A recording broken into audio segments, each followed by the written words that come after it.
The Texas Longhorns, or the 2025 iteration of the Texas Longhorns, take the field for the first time tomorrow. But today we were able to get availabilities with the coordinators, Jeff Banks, Kyle Flood, and Pete Kwiatkowski, as well as all the assistant coaches at Texas. Thanks so much to the Man Eye Institute for being a great presenting sponsor here. Thanks to them for getting Colin Simmons, next level LASIK. He's not going to have to wear those dirty contacts anymore.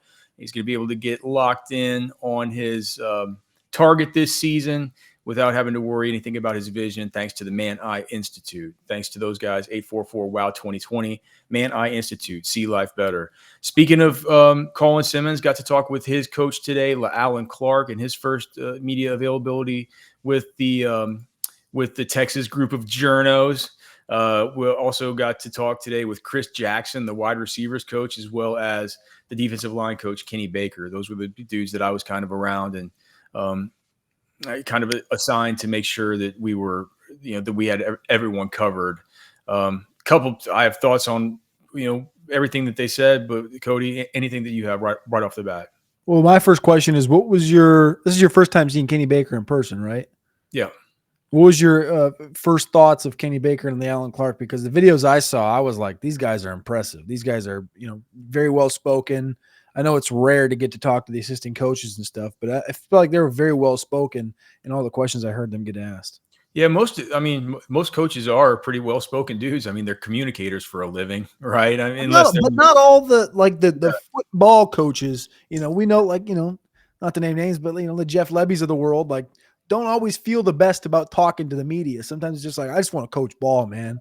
Yeah, no, I get it. Yeah, no, it's like, everyone I spoke to today, really, really engaging guys.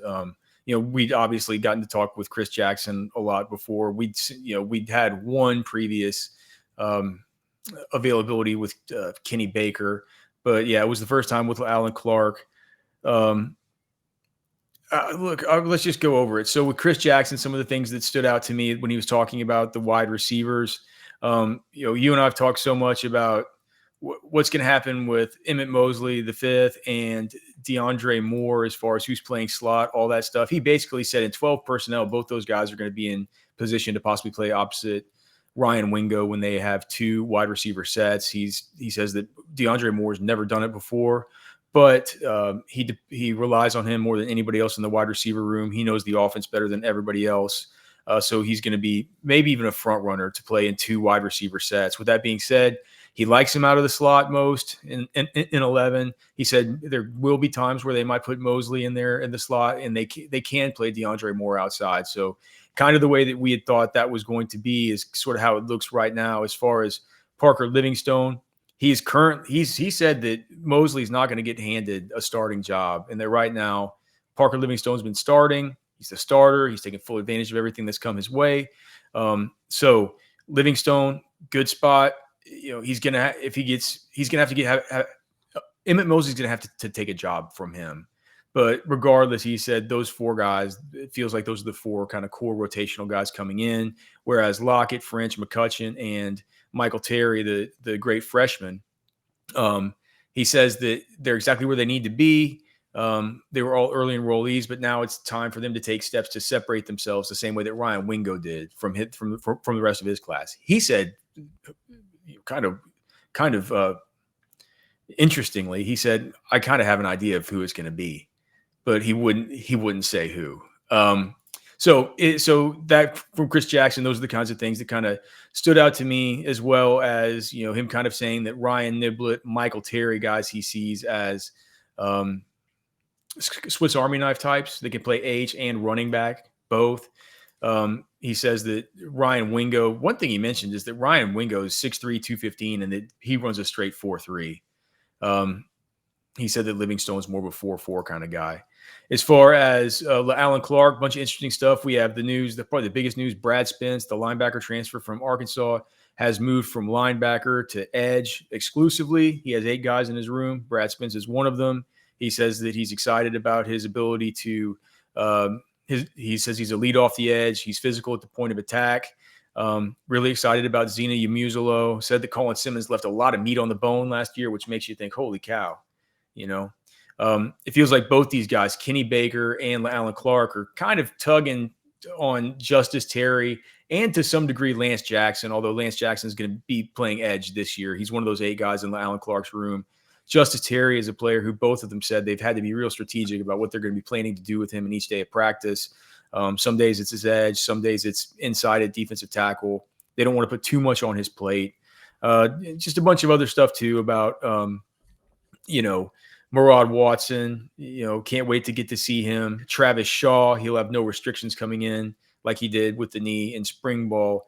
And finally, what I thought was interesting is he said that Kenny Baker said that he has not seen quite the success in recruiting in state that he has hoped for thus far at Texas. But he said 2027 is coming and there's a lot of hammers in state. He says that there's a lot nationwide, but man, Texas is full of hammers for 2027. I don't know where you want to dive off or what you want to talk about with this, but obvious implications for the depth chart and for how we're going to be able to view what's happening when we hit the practice field tomorrow. Well, first off, I'll just say that 2027 note, I replied on your post and I said, Dear Jalen Brewster, get ready to learn Terry Blacks. Because Jalen Brewster is the #1 defensive tackle in America right now, according to, I think, all services, I want to say it is. I know at least on Rivals it is. He's from Cedar Hill, though. He's a hog molly, top 10 player in America. Anyway, where I wanted to jump off was at the Jack and Buck position, where PK brought up names at Jack and said Burke, Vosick, Terry, and Yamuzulo. And both of our depth charts, we have Yamuzulo at Buck. And he listed him off at Jack. Yeah. But LaAllen Clark says that he plays both sides. Okay. He says Zena Yamuzulo and Lance Jackson, he hasn't playing both sides because Zena is the one he said that he's most excited for this year, and a player who he says that he was the one he really pushed the hardest and really this spring really told him, challenged him, As far as Lance Jackson, he says he's doing it because he's going to be on the field early. He's going to play as a true freshman, and he wants him to be able to get reps at both. So I think it's that kind of deal where they play both. Like Vosick kind of plays both. They're cross-training these guys at both of those spots in a lot of the same ways that I think that the wide receivers all have to, as far as Chris Jackson and the wide receivers, he was saying that Parker Livingstone's even been playing some slot. And, so I think with this stuff, I'm not going to move him on my depth chart from Buck. That's sort of, I don't know. Maybe if we get out there and we see, he's got that length to where if he filled out, what is he on the current? Do you know what he weighs on the current roster? I see him as more of as more of that Jack kind of, versatile hybrid type. He's currently 6'5", 262. Oh, maybe shit. Maybe he is. He always get a better look at him. Yeah, that sounds actually more like a Jack. But he says he's working at both. Him and Lance Jackson both. So yeah, that's kind of how I see that one. But yeah, and interesting that with all that depth, and if you're expecting Zena Yamuzulo and Colin Simmons, he's like, Colin Simmons left meat on the bone. He's like, I'm having to show him these tapes of Rashawn Gary, and we watch Hassan Reddick, and we watch Abdul Carter, and there's just things that he needs to do technique wise that he says he feels like he's so talented that maybe sometimes last year he would just kind of rely on he would say he would just kind of get bored because he's such a dominating player, and he says he needs to be more focused this year. And it's good that Colin Simmons has a coach that's not letting him rest on his laurels. It's like you would think that he didn't have a monster season last year with the way that LaAllen Clark talks about him.